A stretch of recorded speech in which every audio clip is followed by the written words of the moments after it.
What's going on, everybody? It's Cody. Welcome back to the channel. Here for the two-game Sunday WNBA slate, 5K to first. No look back at my lineups for tonight as I'm recording this before the late game even starts. I'm going to try and get all my videos and stuff done so I can go to bed at a decent time tonight. Last night I just did not get very much sleep at all. So hoping to change that here today, but I do have a lineup that only has Asia and Clark that have played so far, and then my other lineup was Asia, Atkins, and Jonquel Jones. Both should cash fairly easy because I have a lot of pieces from this late game, but nothing's going to get near the top. The lineup at the top is a nice lineup. They definitely deserve the money up top for sure. As always, I'm going to start rattling off all the stuff that I do besides the free YouTube video, premium content over at Odd Shopper. Guys over there are awesome. I've been really loving my time over there. $25 a month gets you WNBA All Access, WNBA full season package for $100. You get player pool and core plays for Draftkings main slate, core plays for FanDuel. You get roster construction videos for the main slate on DraftKings, the featured showdown on DraftKings, as well as the main slate on FanDuel. Exclusive streams leading up to Slate Lock, where we talk about lineup swaps, news. Obviously, opening night was crazy with all the lineup changes. It was a disaster. I just dropped my underdog rankings for tomorrow's slate with some slate notes to go along with it. And you get an exclusive Discord. Guys in there super sharp. We just sit around and talk DFS, talk ways to get different players that are really good for tournaments as well. Then Underdog, always a sponsor of my videos. They're great. I absolutely love them. I'm working on a streak here. Started with BG and Plum yesterday. Pick Satu to go over 26.5 points and rebounds tonight. Hoping that keeps on going. But if you do not have an account on Underdog and you want to play some WNBA daily drafts, or you want to try and get a big streak going, use code CREPASS. I'll get you a 100% match up to $1,000. This is the only place to play props, to play.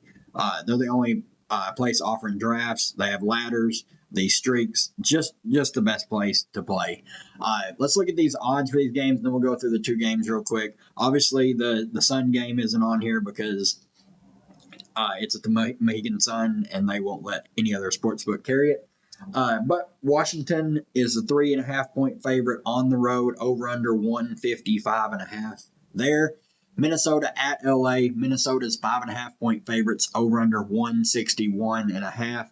Let's kick back over here, get started on the Washington side. A lot of news. Shakira Austin is probable to play, so fully expecting her to play.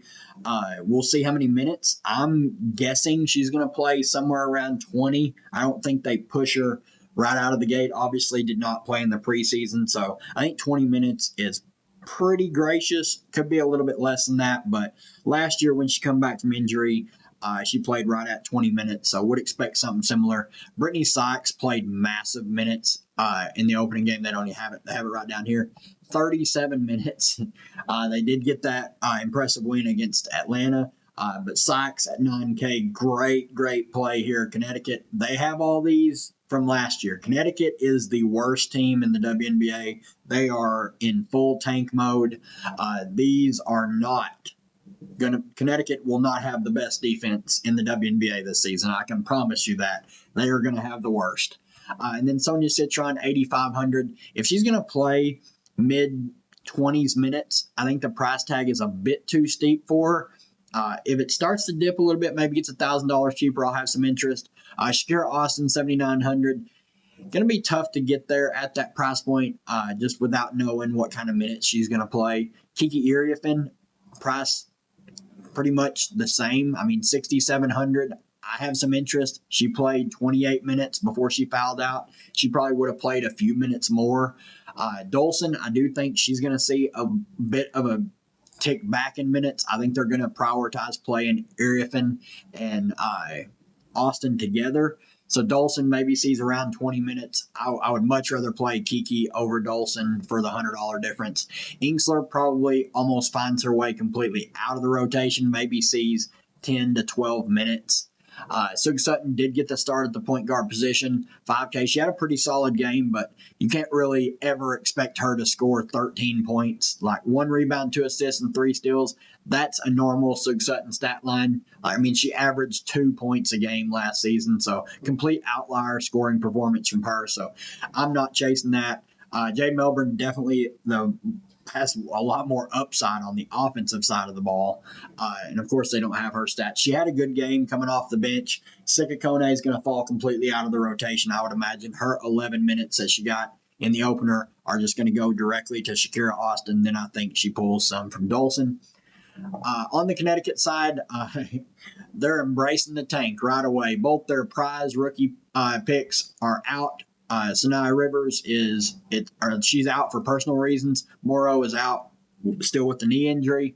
Tina Charles and Marina Mabry are going to dominate the usage on this team, assuming the game stays competitive and with the spread it's supposed to.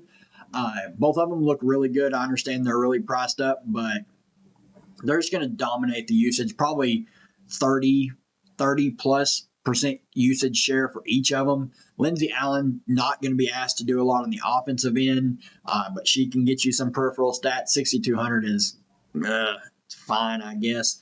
Sheldon 5,900, like both really, really low usage players going to be starting together, which is kind of weird. Olivia Nelson-Ododa, I have a lot of interest in at 4,800. She looked really good in the second preseason game. She struggled in the first one. 15.7 boards of steal and 2 blocks in 17 minutes. She went nuclear. So she's a really, really good play. She stands out. And then off the bench, your guess is as good as mine. What I'm thinking is they're going to play Peters and Parks the most, but who knows what they're going to do. Like, you never know with this Connecticut team. I looked at the preseason rotations. They're all over the place. Parks and Peters were 2 of the first ones in, so I would imagine those are the first 2 that are going to be coming in this game here as well. Then the late game, Minnesota and the Sparks. On the Minnesota side, Fee at the top, 11.7K. We know the upside that she has. She lost out on a couple minutes due to foul trouble and still put up mid-40s, 34 real-life points. Not a lot of peripheral stats, 4 assists, 4 boards. No stocks, which is kind of weird, but 12 of 21 shooting. Love the usage for Fee, always there. Courtney Williams had a really, really good game. 9 assists, 4 boards, 25 points. Shot 10 of 15. Would expect those shooting numbers to come down. I mean, she shot like 8 of 9 in between the middle of the third quarter into the midway point of the fourth quarter. McBride, she's listed as questionable, but since they're still on the road trip, they played at Dallas on opening night and then now at Los Angeles. I'm not expecting her to rejoin the team, so I'm not expecting her to play. Now, for Alana Smith, it's kind of more up in the air. I don't know if she went with the team to Dallas, but if she's with the team, she definitely could play. That's something we'll have to keep an eye on. Jessica Shepard, though, if Alana Smith is out, she looks really, really good at 7,500. Bridget Carrollton, 6,500, played 30 minutes, did not score the ball well at all. She actually sat for a long time. She almost sat for the entire second quarter, mostly because Diamond Miller was playing really well. Natisha Heidemann played okay off the bench, not anything special. Carly Samuelson did draw the start with McBride out. So 5,200, really low usage player. But, I mean, if you're looking for salary savings, you can play her. She's going to start.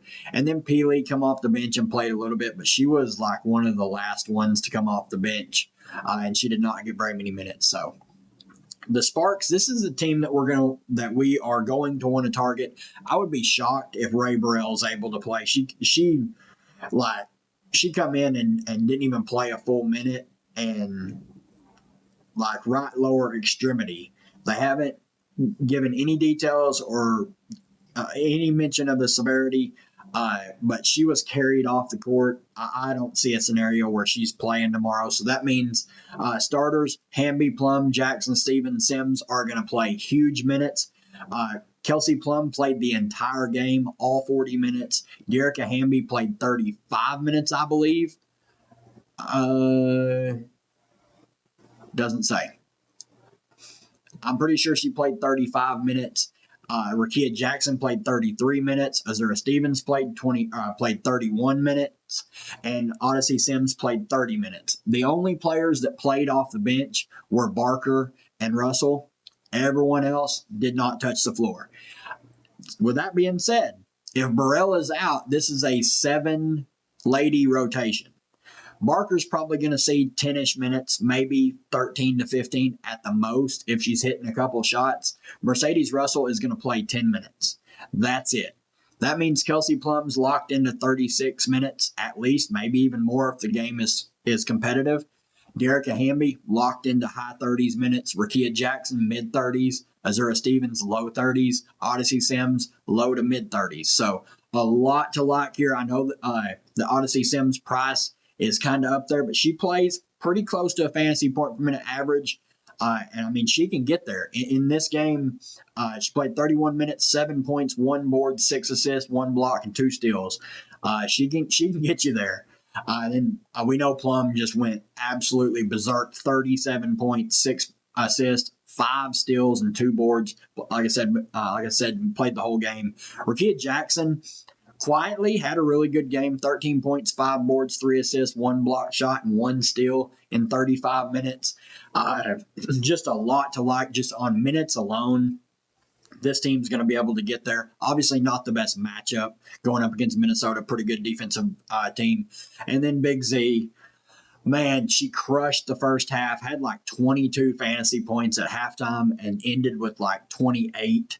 And I lost a seat because she just barely did anything in the second half, which was unfortunate. But she can stuff the stat sheet. I mean, 11 points, 5 boards, 4 steals, and 6 stocks. That's ridiculous. Only 7 shot attempts, so she needs to get a couple more shots up, especially threes. Like she's a quality 3-point shooter.